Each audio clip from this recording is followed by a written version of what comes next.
Hello, my name is Dianna Frid. I am based in Chicago.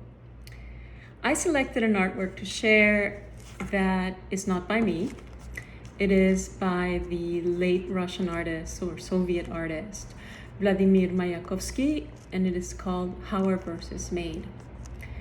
I am an artist who works a lot at the intersection of material texts, textiles, and transcription. And this book deeply resonated with me because in it, Mayakovsky talks about a lot of things related to language and poetry. And in particular, he talks about the parts of language that are nonverbal.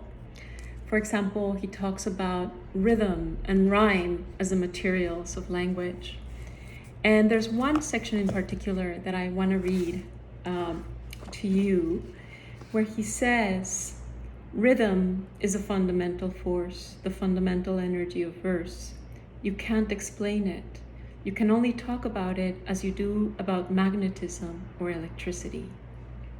Magnetism and electricity are manifestations of energy. At another part of the book, Mayakovsky talks about how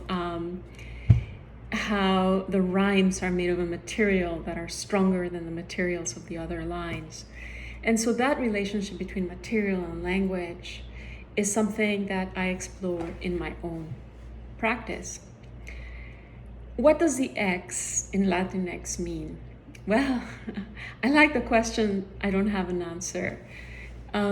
I believe that being a Latin American person, I understand that we are not just one thing.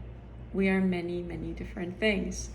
And what the X can do, what the X can offer us is some form of neutrality, neither female nor male, none of that binary. But then when I think, how would you pronounce that in Spanish? Latinx? It doesn't sound so great, but I think that when some people pronounce this Latine, which I think is pretty nice. Language is developing all the time. And right now, Latinx offers us something, if it's not a possibility, an opportunity. But the reality is we don't know what term we might be using 20, 30, 40 years from now. And maybe that's also part of what the X points us to.